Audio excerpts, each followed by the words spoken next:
اللهم ربنا اغفر لنا ولجميع المسلمين والمسلمات والمؤمنين والمؤمنات الأحياء منهم والأموات. اللهم اجعلنا من أهل القرآن تلاوة حفظا فهما وعملا برحمتك يا الله يا أرحم الراحمين. وصلى الله على سيدنا محمد النبي الأمي وعلى آله وصحبه وسلم والحمد لله رب العالمين. الفاتحة. أعوذ بالله من الشيطان الرجيم. بسم الله الرحمن الرحيم. الحمد لله رب العالمين الرحمن الرحيم مالك يوم الدين. إياك نعبد وإياك نستعين. اهدنا الصراط المستقيم صراط الذين أنعمت عليهم غير المغضوب عليهم ولا الضالين. آمين. Hadirin yang dirahmati Allah Subhanahu wa taala, mari kita membaca surat Al-Anfal ayat yang ke-61. 61, 62, 63 dan 64. Ya. Ya. أعوذ بالله من الشيطان الرجيم. أعوذ بالله من الشيطان الرجيم. بسم الله الرحمن الرحيم.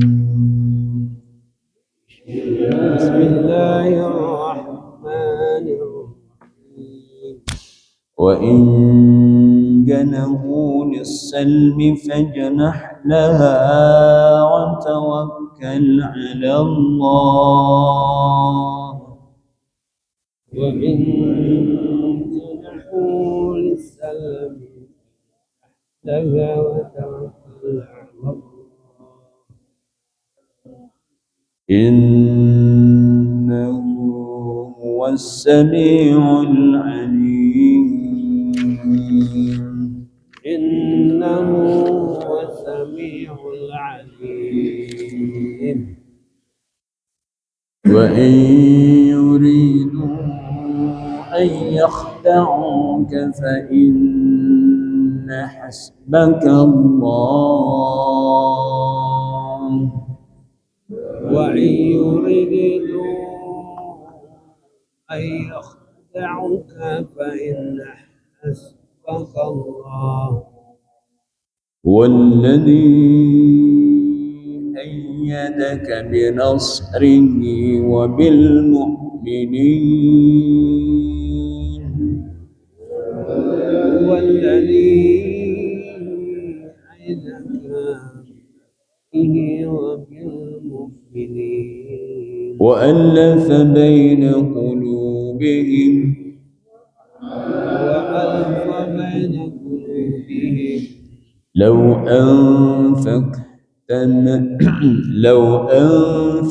ما في الأرض جميعا ما ألفت بين قلوبهم. لو أنفقت ما في الأرض جميعا ما بين قلوبهم. ولكن الله ألف بينهم. ولكن الله ألف بينهم. إنه عزيز حكيم. إنه عزيز حكيم. يا أيها النبي حسبك الله ومن اتبعك من المؤمنين يا أيها النبي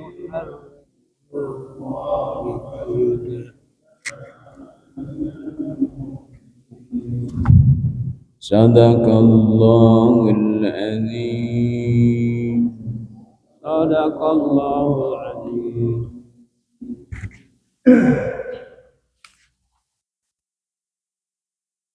Aku berlindung kepada Allah dari godaan setan yang terkutuk dengan nama Allah yang Maha Pengasih lagi Maha Penyayang.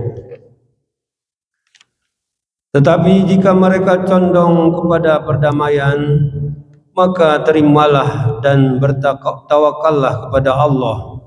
Sungguh Dia Maha Mendengar, Maha Mengetahui.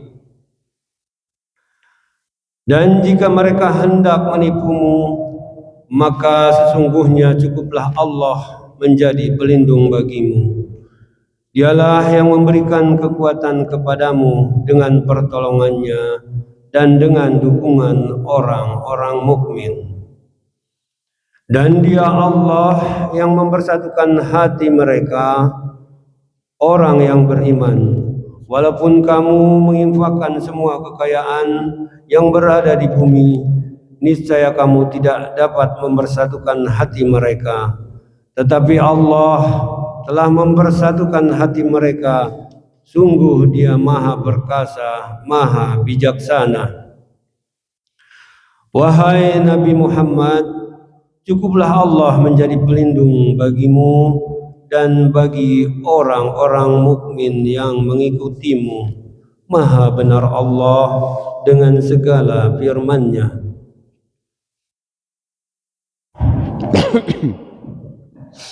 Sadaqallahul azim. Atur nuhun Bapak Haji yang dirahmati Allah Subhanahu wa taala. Semoga yang membaca terjemahan, yang mendengarkannya dan semua yang membaca kitab Allah mendapatkan kasih sayang rahmat dari Allah Subhanahu wa taala. Amin ya Allah ya rabbal alamin. Hadirin yang dirahmati Allah Subhanahu wa taala. Pada ayat yang sebelumnya kita pada pertemuan terakhir kita mendapatkan petunjuk dari Allah Subhanahu wa taala tentang bagaimana kita menata kekuatan dan bagaimana kita melakukan persiapan di dalam melaksanakan amanat dari Allah Subhanahu wa taala untuk menjaga harta-harta yang besar dari umat ini, karena ini adalah harta yang besar. Surat Al-Anfal ini. Sementara sebagian orang beriman di Indonesia khususnya, itu pembahasan harta itu hanya sampai pada zakat, belum sampai pada tingkatan yang lebih besar infak dan wakaf secara masif. Karena tentang wakaf saja yang mengetahui literasi wakaf di Indonesia itu baru 2%. Itu dari data dari Kementerian Agama yang ada. Jadi tidak banyak yang tahu tentang kekuatan harta besar itu. Nah, jadi kalau ibarat gunung es, iceberg itu, yang muncul di permukaan itu, yang gunungnya segede kapal besar di laut itu, seperti yang ditabrak oleh Titanic sampai terbelah, itu baru zakat. Dasarnya itu ada yang lebih besar, namanya infak, dan ada yang lebih besar lagi, namanya wakaf, dan ada yang lebih besar lagi, namanya ghanimah. Nah, jadi kalau orang itu bicara baitul mal, dahulu itu fondasi ekonominya sebesar itu.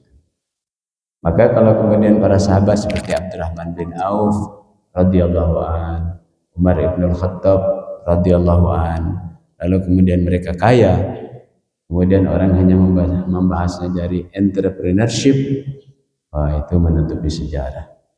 Mereka itu kaya raya dan mereka besar perjuangannya dalam Islam karena mereka memahami fondasi ekonomi yang lebih besar, infak, wakaf, terus ghanimah, harta rampasan perang. Maka untuk menjaga dan kemudian mengelola itu, kita diajarkan oleh Allah Subhanahu wa taala tentang keberanian menjaganya dan kemudian mengetahui orang-orang yang hendak menyusup sehingga bisa terjadi pertempuran perang saudara. Ini yang kita doakan tadi, yang didoakan oleh imam itu, doa tentang perang saudara di Sudan. Gitu. Dan itu perang saudara itu bisa dicegat ketika kemudian orang-orang yang menjaga harta negara itu, harta besar itu, dan mendapatkan bagian itu. Kalau di kita itu APBN dan yang lebih besar dari itu, karena harta-harta non budgeter, harta-harta yang berputar di Jakarta aja sudah melebihi dari APBN. Itu yang diperebutkan, dipertarungkan itu. Sehingga belajar penyusupan. Kalau ada orang menyusup, itu kita sudah harus tahu ada early warning. Ting ting ting ting ting ting ting. Ada yang menyusup. Nah, itu pelajarannya di dalam surat Al-Anfal ayat 60. Jadi kalau kita tersusupi orang, itu memang salah di kita. Jangan salahkan bunda mengandung, karena kita tersusupi. Oleh karenanya Rasulullah Shallallahu Alaihi Wasallam mengajarkan kepada kita, Innallaha la yanzuru ila ajsamikum wala ila suwarikum walakin yanzuru ila qulubikum wa amalikum. Allah tidak melihat kalian itu dari penampilan, bentuk potongan baju, sarung, celana, bahannya pakai denim atau pakai polyester atau dan katun dan sebagainya. Allah tidak melihat bentuk tubuh kalian. Allah tidak melihat tubuh itu artinya ya badannya, bentuk potongan rambut, potongan jambang, potongan apa. Allah nggak melihat itu. Allah melihat apa yang ada di dalam dada kalian dan amal kalian. Dahsyat ini hadis Rasulullah. Karena seperti Islam, kesusupan di Indonesia itu dengan snow umrohnya. Itu belajar Quran habis-habisan tuh. Lalu kemudian dialah yang menyebabkan hancurnya kesultanan dari Islam. Itu. Di zaman Nasakom itu banyak yang nyamar-nyamar jadi kiai, tapi dia kemudian berhaluan komunis. Saya ada datanya tuh, kiai yang kemudian ada nomor anggota dari anggota legislatif PKI. Jadi ketika BNPT itu kemudian presentasi dan kemudian memberikan gambar seperti pohon beringin yang teroris itu akarnya itu pengajian-pengajian, terus ada halakoh. Wah, ini bahaya ini Nasakom gaya baru. Disampaikan ke Badan Nasional Penanggulangan Terorisme di Indonesia. Kalau begini Anda PBB saja menghindari adanya Islamofobia, ini kok Anda melakukan ini ke pimpinan-pimpinan Badan Nasional Penanggulangan Terorisme BNPT. Jadi kita harus tegas membuat kemampuan menggentarkan. Itu perintah itu. Kalau umat Islam nggak bisa menggentarkan, itu masalah.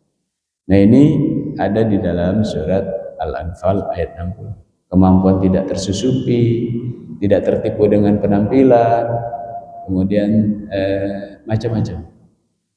Bahkan kalau di CIA itu minimal orang bisa 5 bahasa. Itu agen-agen yang direkrut. Jadi kalau kemudian fasih agama, bahasa-bahasa yang di luar bahasa Indonesia lah, itu ya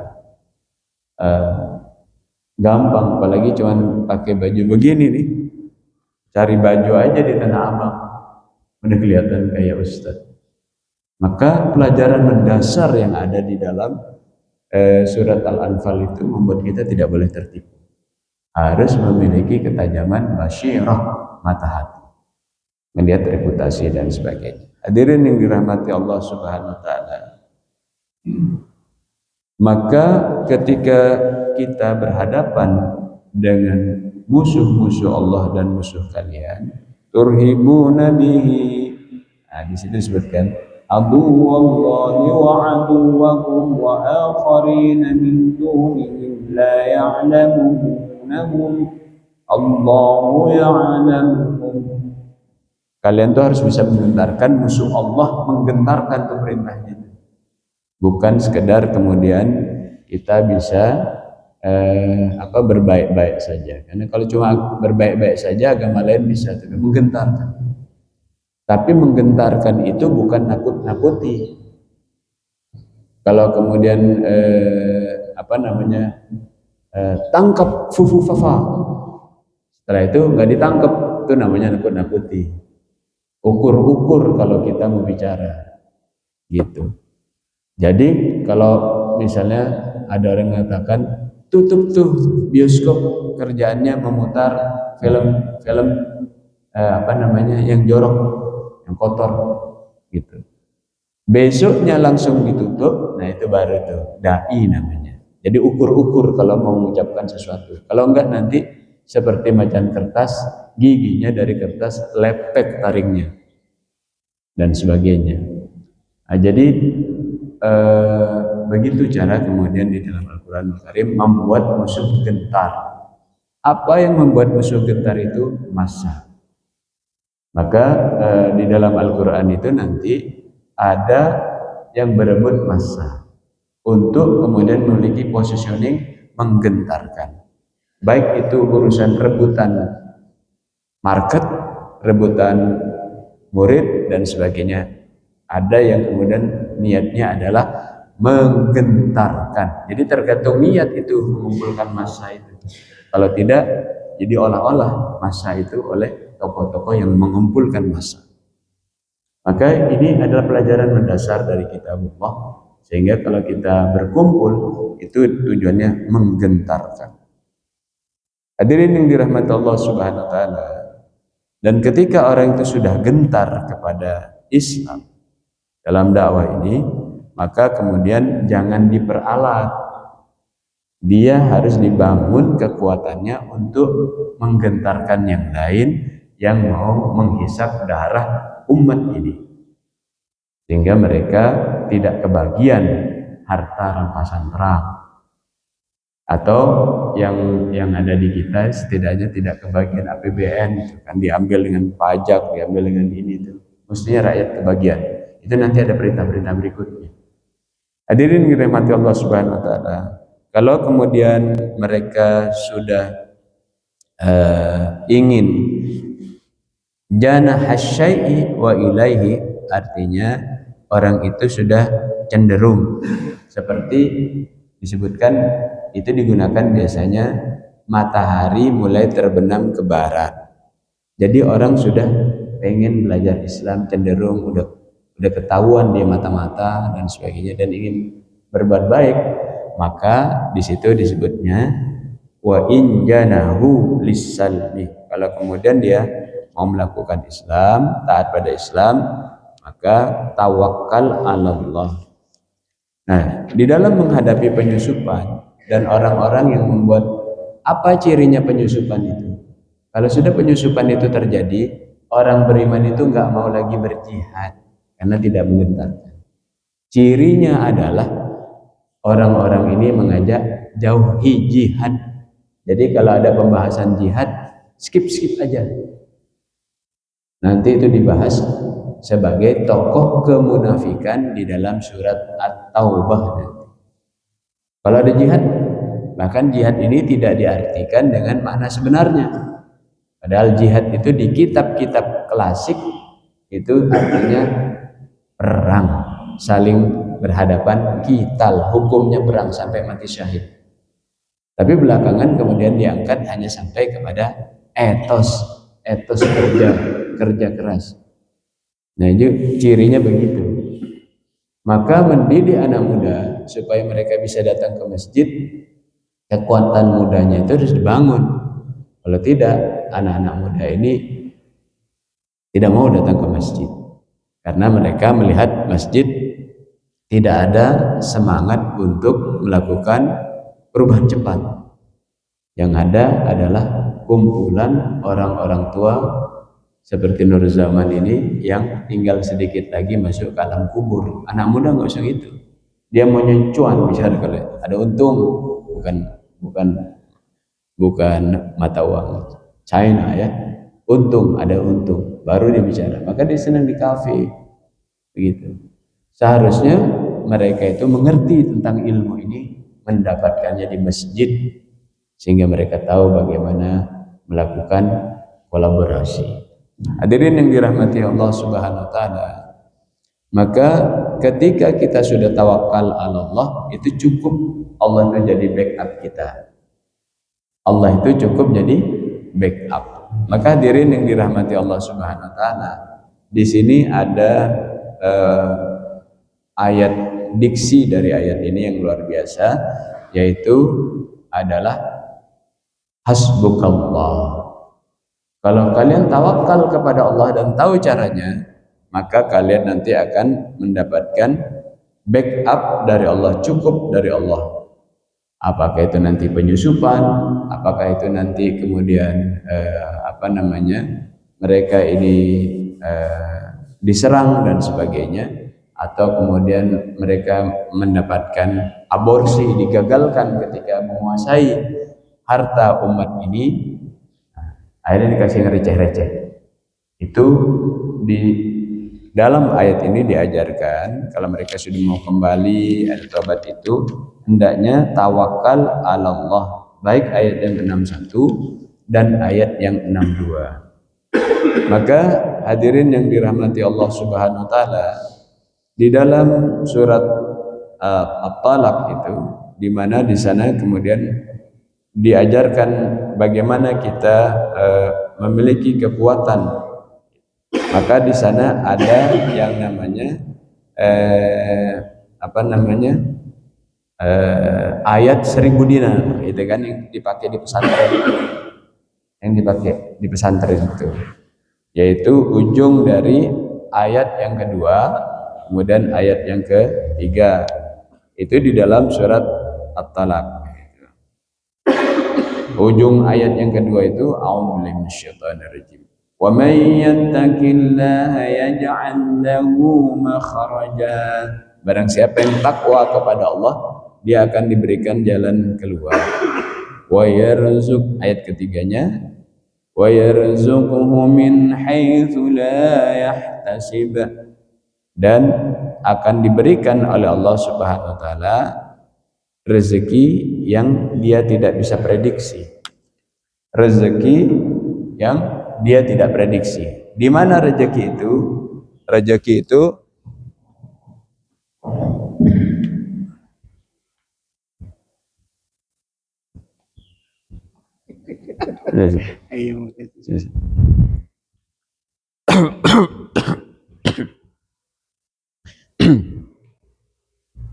di mana rezeki itu?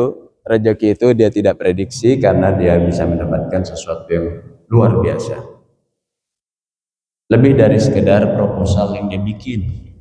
Maka Allah akan memberikan rezeki yang tidak disangka-sangka dan besar kalau takwa.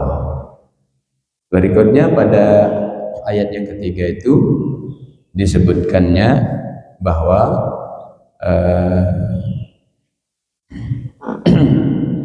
wa may yatawakkal 'ala Allahi fa huwa hasbuh.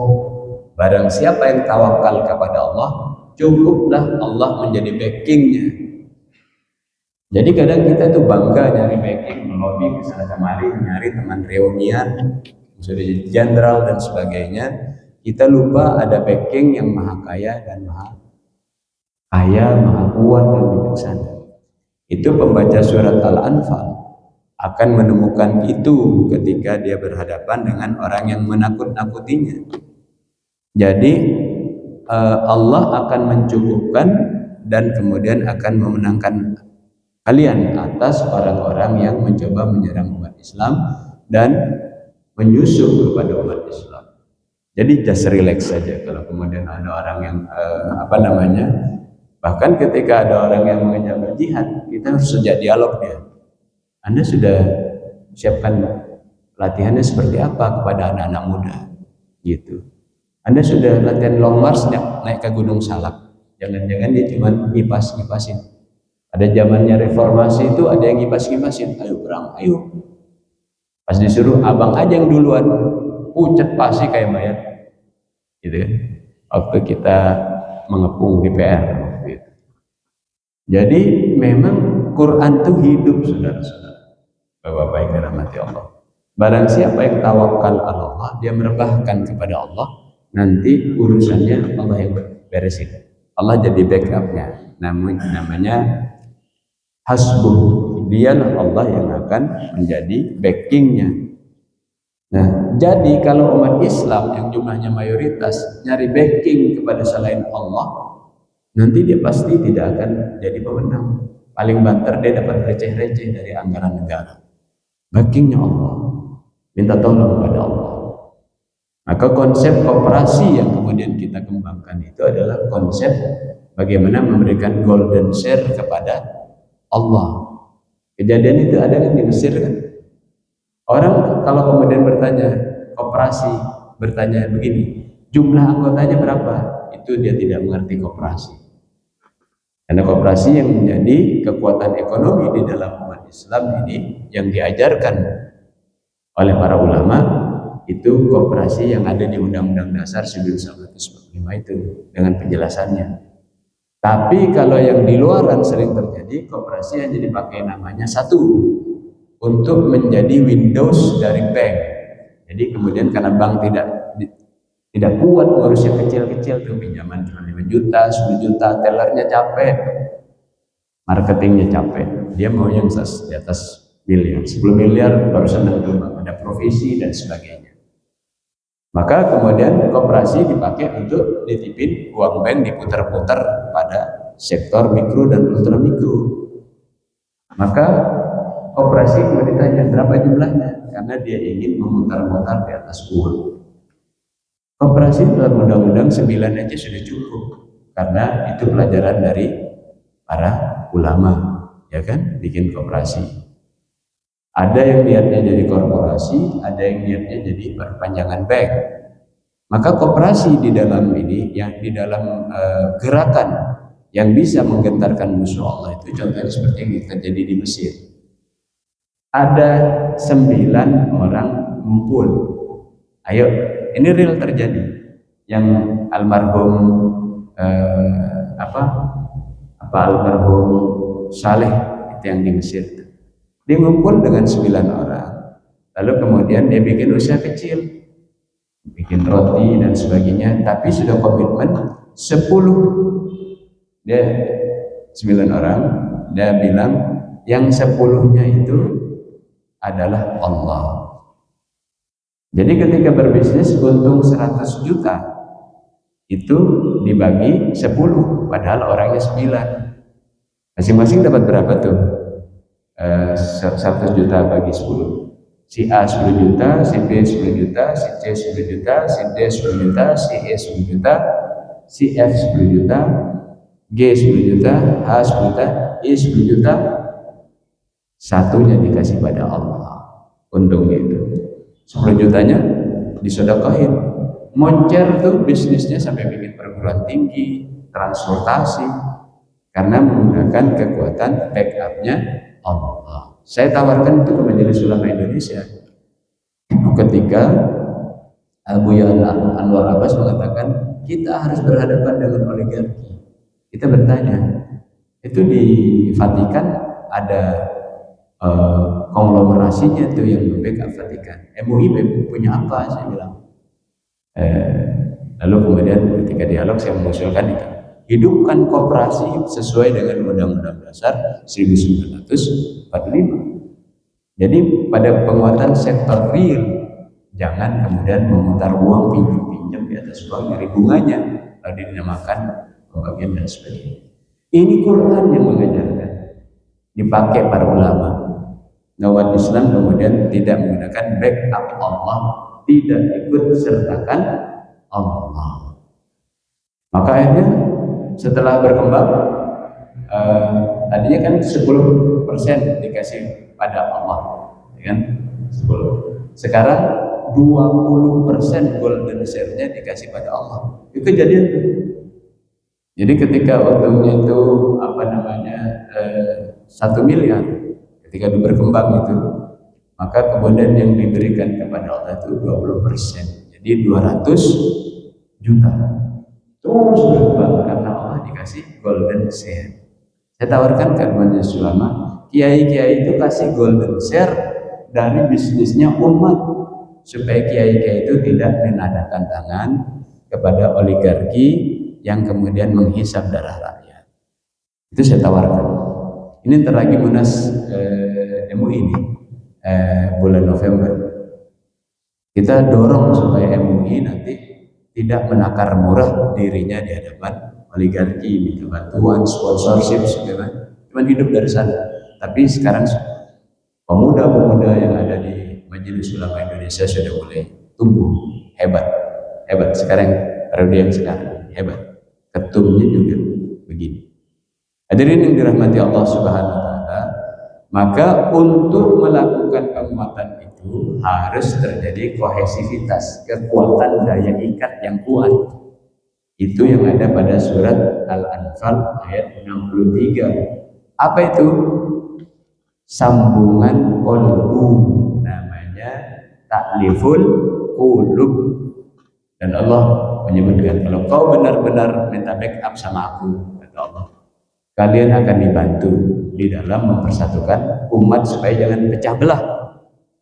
Kan Allah menyebutkan tadi pada ayat yang ke 61, bahwa kalau ada orang yang ingin bergabung, tawakal aja pada Allah, dan kemudian tawakalmu itu akan menjadikan Allah sebagai backup, lalu kalian akan dikolaborasikan di antara mereka itu dengan ikatan kolbu.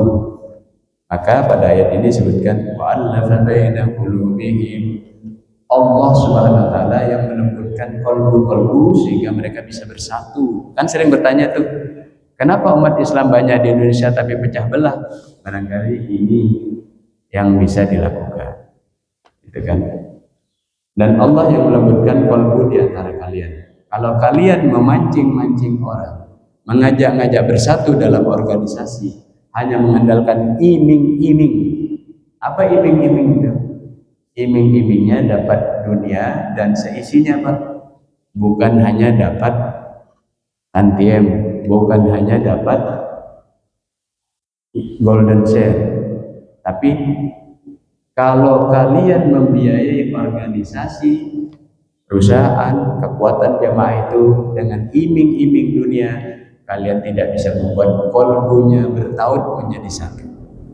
Tapi hanya Allah yang bisa melembutkan hati-hati.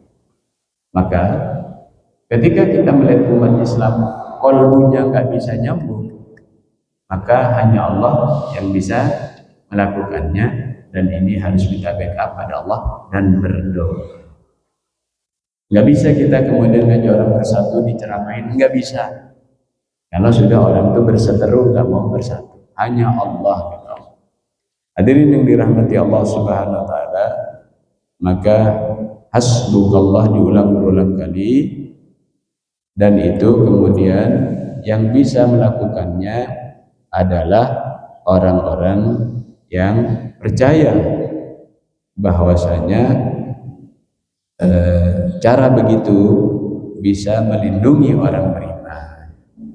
Shadaqallahul adzim. Ini pelajaran besar ketika kita selalu sedih kenapa umat Islam yang berada di Indonesia, yang di bawahnya mengalir nikel, mengalir gas alam, mengalir minyak, kok miskin ya? Ini barangkali cara-cara Al-Anfal ini yang bisa mempertahankan mereka bisa bersatu. Satu lidi itu patah, saudara-saudara. Tapi kalau lidi itu sudah digabung, dia bisa menjadi lentur dan kuat dan bisa membersihkan kotoran-kotoran.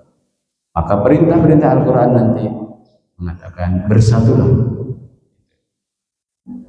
bersatulah. Dan orang yang mencerai beraikan umat walaupun pakai dalil agama itu disebut musyrik di dalam surat 30 ayat 31 32. Wallahu a'lam bishawab. Silakan ada tambahan highlight dari ayahanda para hadirin semuanya. Silakan. Silakan ya. Ada highlight masih.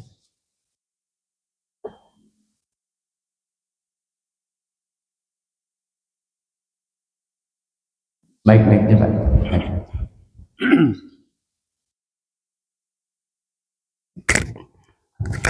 Ustaz, kalau kita lihat di ayat 61 ini Pak Ustaz, kalau ya di Gaza itu kan udah 2 tahun lebih, dan Apa Pak yang 2 tahun tadi? Gaza. Oh Gaza ya. Ya, itu kan salah satu yang kasat mata kelihatan bahwa Yahudi itu memang gak senang sama Islam. Nah, di ayat 61 ini kan kalau mereka condong kepada perdamaian maka terimalah dan bertakwalah. Tapi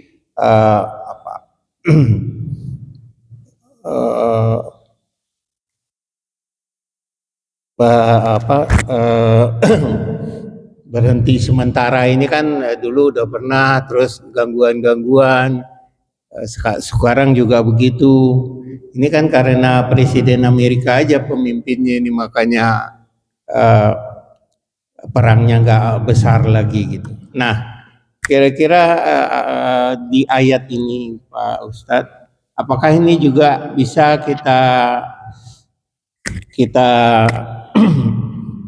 kita anggap sebagai bagian dari tadi, bahwa memang ada umat gitu yang tipu-tipu aja, ya udah gencatan senjata, tapi pada hari yang sama nembak terus gitu. Ini gimana Pak Ustaz? Relevansi ayat ini dengan yang kita lihat, apakah ini hanya di masa Rasulullah atau itu juga bisa kepada kondisi-kondisi yang saat ini ada gitu. Terima kasih. Masya Allah. Ya. Ini ada dua sudut pandang ayahanda. Sudut pandang pertama adalah sudut pandang tentang siklus Palestina. Sudut pandang kedua adalah sudut pandang tudingan malaikat. Sudut pandangnya itu. Jadi yang pertama itu adalah sudut pandang Palestina. Palestina ini berada di dalam kulit bumi itu. Nah, itu berada di tengah-tengah dalam peta kuno itu antara benua Eropa, benua Asia, dan benua Afrika. Dia seperti macam lemnya gitu, tengah-tengahnya. Maka pelajaran tentang nabi-nabi itu kenapa kemudian berputar-putar sekitar Palestina gitu kan, sekitarnya. Itu yang nabi-nabi yang ikonik, yang disebut namanya ada 25 kan, ada plus-plusnya itu, kemudian ada Nabi Khidir dan sebagainya. Jumlah nabi itu 124.000 nabi. Tapi kemudian yang menarik itu kenapa yang diceritakan di sekitar Palestina. Jadi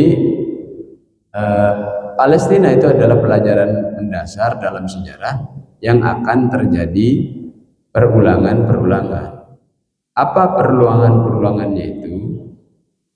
Adalah kalau di Palestina itu penduduknya sudah meninggalkan kitabullah, maka nanti bakal dijajah.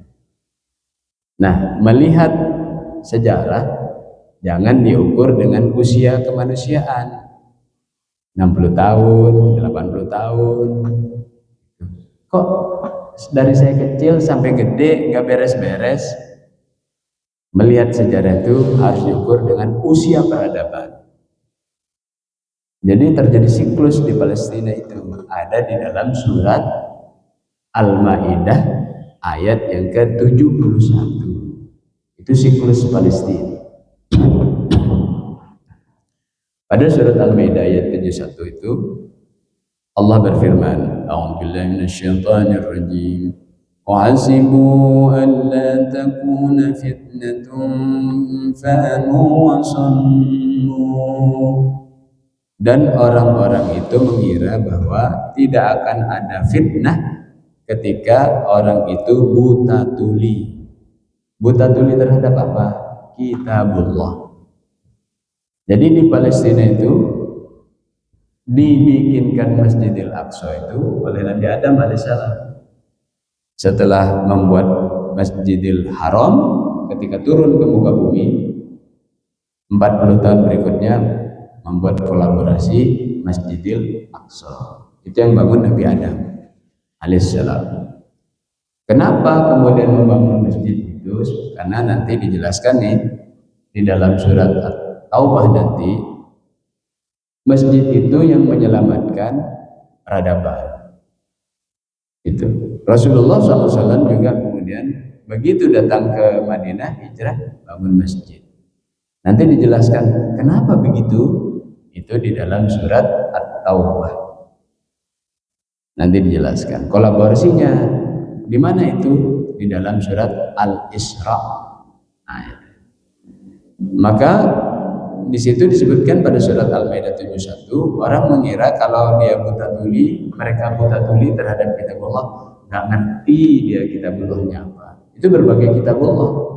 Nabi-nabi itu memiliki kitabullah, penjelasannya di dalam surat 3 ayat 81. Nah, ketika masyarakat itu sudah meninggalkan kitabullah, nggak belajar, nggak mentadaburi, dan nanti mereka dijajah, gitu.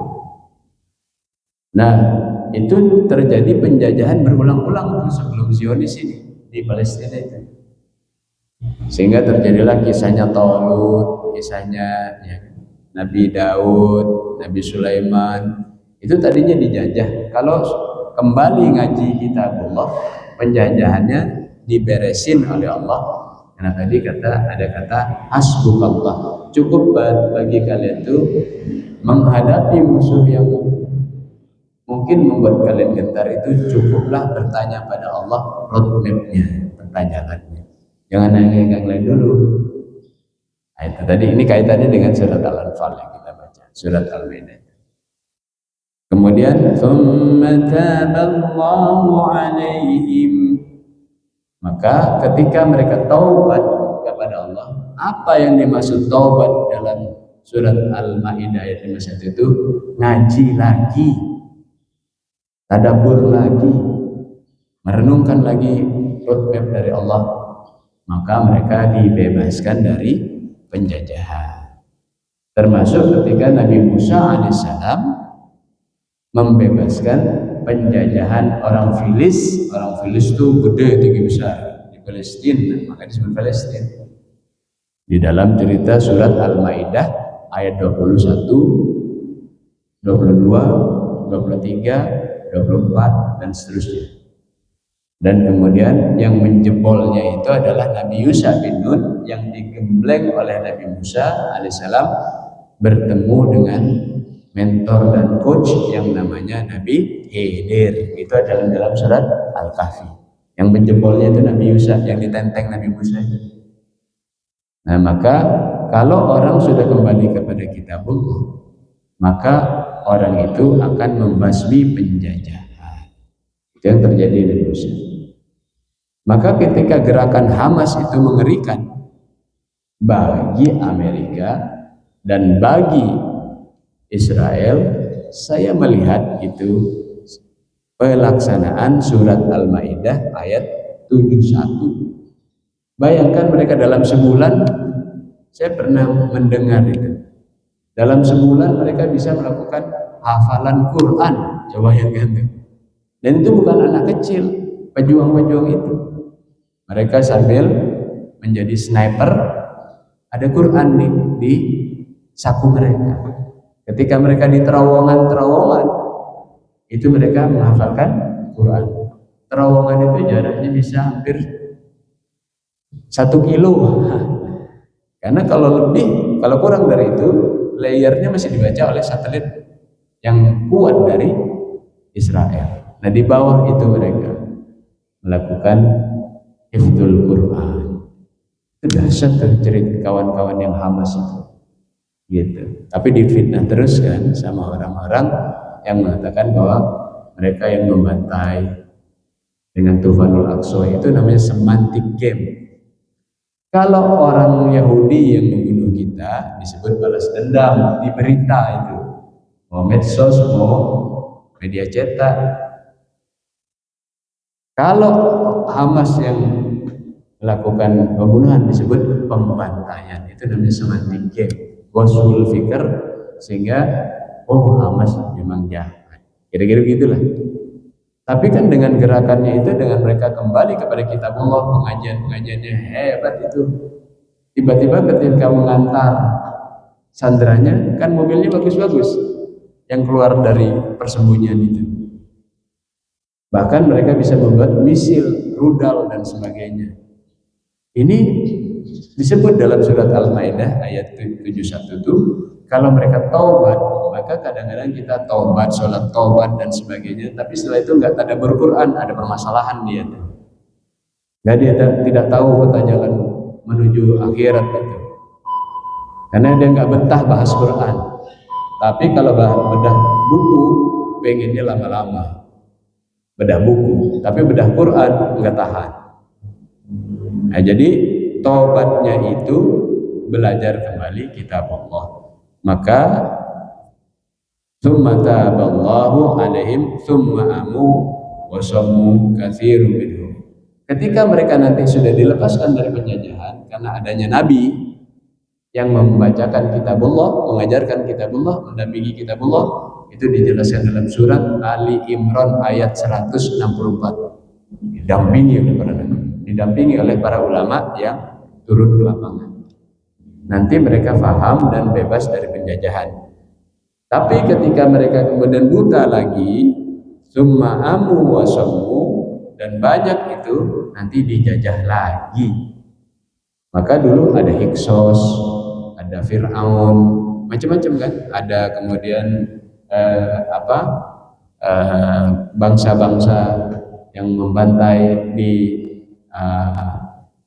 Palestina, itu bukan dari Yahudi Zionis. Maka orang mengatakan kalau mereka sudah ngaji Quran, sebentar lagi Zionis itu terkapar. Ada yang mengatakan 2027 habis itu Zionis itu terkapar. Itu kan. Nah, jadi ini penjelasan tentang pendekatan dari siklus sejarah. Gitu. Ya, jadi kita tetap berdoa dan menolong orang-orang jadi korban. Tapi yang masih hidup, renungkan. Kalau jauh dari kitab Allah, nanti dibantai, dijajah. Itu penjelasan surat Al-Maidah siklus ayat 71. Nah, sekarang pendekatan yang kedua, bahwa manusia secara umum, itu kata malaikat di dalam surat Al-Baqarah ayat 30, itu nanti kejam ketika berebut sumber daya. Maka besok besok hari Sabtu kita akan melakukan bicara dengan ulama-ulama dari luar negeri. Kita akan bicara di gedung DPR. Kita akan bicara tentang bagaimana solusinya. Saya sampaikan ke kawan-kawan janganlah pertemuan-pertemuan itu cuma menghasilkan oh I see, oh iya ada serangan, oh ya. Bagaimana roadmap yang jelas? Sekedar bantuan-bantuan itu supaya kita tidak kena gosul fikir ayat yang ke-5 dari surat Al-Maidah itu. Kita bahkan jadi korbannya nanti. Korban dari siklus penjajahan yang bisa menimpa kita. Kata Buya Hamka, Islam tidak akan hilang dari dunia, tapi di Indonesia mungkin saja hilang. Kan begitu naik turunnya peradaban. Nah, di dalam surat Al-Baqarah ayat yang ke-30 itu disampaikan bahwa manusia itu buas sekali kalau sudah berbuat sesuatu. Bukan hanya orang lain, kadang saudaranya juga dibantai kalau sudah urusan uang, sehingga uang gak ada saudaranya. Kan begitu sebenarnya, harta dan sebagainya. Buas. Nah, pada kondisi semacam ini, maka kita diberitahu oleh Allah Subhanahu wa taala dengan jalan-jalannya di dalam surat At-Taubah untuk mengawalnya. Siapa yang harus bisa yang dilakukan fit and proper mengendalikan itu. Di surat 8 Al-Anfal diceritakan tentang berapa yang kemudian dikelola umat itu dari pertarungan-pertarungan harta rampasan perang, dan yang lebih kecil namanya zakat, sedekah yang wajib. Maka sedekah yang wajib itu nanti dikupas di dalam surat 9. Bagaimana jurisprudensi berhukum menggunakan cara pandang zakat, untuk mengelola wakaf, infak, dan ghanimah. Nah itu nanti itu di surat 9. Nah, jadi ketika manusia itu bisa lebih buas dari serigala, itulah yang terjadi di Palestina itu. Penjajah masuk, misalnya perampok masuk ke rumah kita, terus kita dibantai, terus kita disuruh tinggal di toilet, kamar kecil, terus dibilang ini rumah saya. Itu yang kenapa kemudian kita katakan nggak ada two state solution. Israel harus nggak ada, karena dia penjajah. Dan kalau kita setia pada para ulama, mesti berani mengatakan itu, karena itu dikatakan di dalam pembukaan Undang-Undang Dasar 1945. Jangan terkecoh dengan bahasa intelek dan bahasa humanis, tapi kita melanggar platform kita sendiri yang berasal dari para ulama. Nah, jadi ketika mereka buas itu, ya saling tipu. Maka nanti bentuk saling tipunya itu dikupas di dalam surat 9. Saling tipunya itu, berebut harta, berebut teritori, berebut negara, berebut sumber daya alam, itu tipu-tipunya. Karena yang nggak boleh memimpin itu dan diberi kesempatan itu 4. 1, orang musyrik. 2, ulama busuk. 3, orang munafik. 4, orang dolim. Itu dikupas nanti di sana. Nah, tipu-tipu mereka itu dibongkar habis di dalam surat 9. Salah satunya adalah ketika sedang lemah, mereka bilang gencatan senjata. Nanti kalau udah kuat nusuk lagi. Begitu. Maka kalau kita melihat ini, kenapa mereka kemudian mengulang-ulang gencatan senjata? Dari dulu kan berapa kali gencatan senjata. Nanti mereka ngumpulin peluru lagi, bunuh lagi, nembak secara biadab. Diserang lagi sama ahlul Quran, gencatan senjata. Nanti ketika kemudian nanti bapak-bapak bisa melihat dalam surat Al-Maidah dan surat At-Taubah, perilaku ini bukan hanya pada Zionis, tetapi pada kerajaan-kerajaan dahulu yang menjajah Palestina. Jadi ketika mereka kuat para nabinya itu, maka mereka gencatan senjata. Ketika mereka kemudian sudah kuat lagi, mereka menjajah lagi. Itu diceritakan di dalam surat Al-Baqarah.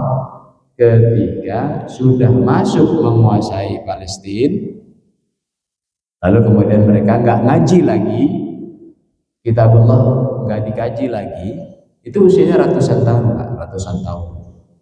Baru kemudian setelah itu dijajah lagi karena tidak ngaji, ada kitabullah. Habis itu kemudian mereka minta tolong, singkat cerita, datanglah Tolut yang membawa kitab suci, ya kan? Tolut membawa tabut, habis tuh penjajahannya Jalut. Gitu. Itu berulang siklusnya. Nah, jadi memang perbuatan-perbuatan seperti itu akan berulang. Dan kemarin ada yang menyebutkan itu. Ini 2027 sudah bisa habis di Zionis. Kalau gerakannya masif terus diserang dengan dari luar negeri dan di dalam negeri, maka kalau kita ikut berjihad, datang ke demonstrasi untuk menambah massa, dilihat dari satelit, disiarkan oleh CNN, disiarkan oleh siaran berita dari berbagai negara, itu cukup membuat tekanan juga terhadap Zionis ini. Jadi jangan dikira tuh orang ke jalan tuh nggak dihitung. Itu dalam ukuran geopolitik itu dihitung, terutama kalau ketika dilihat dari satelit dan berita-beritanya. Karena apa? Untuk membuat gentar, turhibu nabi Allah wa membuat gentar aja nggak berani, gimana disuruh berjihad. Itu kira-kira kenapa kita sering turun ke jalan untuk menunjukkan ke citra satelit, ini bangsa kita banyak, ntar lagi awas. Itu namanya turhibu nabihi aduwallah adu. Dulu ada saya mendengar yang mengatakan itu kalau turun ke jalan itu bahkan kasar dia, Ustadz ini dia wafat dia. Itu mengatakan itu pelacur politik. Dosanya itu begitu. Dan ketika wafatnya itu ya jadi terhina lah di alam kuburnya juga. Wah, kayak yang ilmu kasaf juga melihat begitu. Kenapa? Kerjanya menghalangi orang yang mau demonstrasi turun ke jalan, diberikan fatwa haram itu. Jadi saya tidak sebut namanya karena kebuasan dari orang yang kemudian ini dari sisi cara pandang tuduhan malaikat itu ya, atau jalu fiha may yufsidu fiha wa yusfiku dima. Masa manusia seperti ini suruh turun ke muka bumi, nanti dia berantem. Ilmu menghadapi penyusupan itu diajarkan Quran. Maka orang mengatakan, udah jangan bicara jihad, jangan bicara ini, dia menutupi kebenaran kitab Allah dan siap-siap untuk dijajah. Maka hadirin yang dirahmati Allah Subhanahu wa taala, dua sudut pandang ini untuk menjelaskan kenapa terjadi putaran-putaran begitu di Palestina. Dan itu hingga akhir zaman. Wallahu a'lam bishawab. Ini highlight yang luar biasa. Terima kasih Ayahanda. Moga-moga highlight ini membuka cakrawala berpikir kita tentang hidup yang real sebagai umat Islam, baik berada di negeri yang kaya raya seperti Indonesia, ataupun ketika kita berbicara dengan kelembutan hati kepada saudara kita yang ada di luar negeri, di Sudan atau di Palestina, karena kolbu kita nyambung, karena disambungkan oleh Allah. Jadi kalau saudara kita bersin mengucapkan alhamdulillah, maka kita mengucapkan yarhamukallah. Kalau saudara kita bersin di Palestina mengucapkan alhamdulillah, kita mengucapkan yarhamukallah. Kalau saudara kita di Sudan bersin mengucapkan alhamdulillah, kita sebutkan yarhamukallah. Kalau saudara kita di pantai di Palestina, seharusnya bukan saja mengucapkan yarhamukallah, tapi ada yang lebih besar dari itu, seperti perintah surat Al-Anfal. Kalau ada yang di pantai di Sudan, saudara kita, mestinya bukan kita hanya mengucapkan yarhamukallah, tapi membela, membantu orang yang didolimi. Moga-moga diberikan kekuatan kita, takdir usia kita untuk menjadi hamba Allah yang mampu menggentarkan musuh-musuh Allah, baik musuh yang terang-terangan atau musuh pengecut yang kemudian menusuk umat Islam di balik selimut, gunting di dalam lipatan. Maka hadirin yang dirahmati Allah Subhanahu wa taala, mari kita akhiri kajian yang ada dalam surat Al-Anfal ini dengan hamdalah, dengan kafaratul majelis dan doa penutup Quran. Alhamdulillahirabbil alamin. Subhanakallahumma rabbana wa bihamdika asyhadu an la ilaha illa anta astaghfiruka wa atubu ilaik. Allahumma arhamna bil Qur'an waj'alhu lana imaman wa nura wa hudan wa rahmah. Allahumma dhakkirna minhu ma nasina wa 'allimna minhu ma jahilna warzuqna tilawatahu ana al-layli wa atrafan nahar waj'alhu lana hujjatan ya rabbal alamin. Walhamdulillahi rabbil alamin. Allah yaqulul haqqa wa huwa yahdis sabil. Assalamualaikum warahmatullahi wabarakatuh.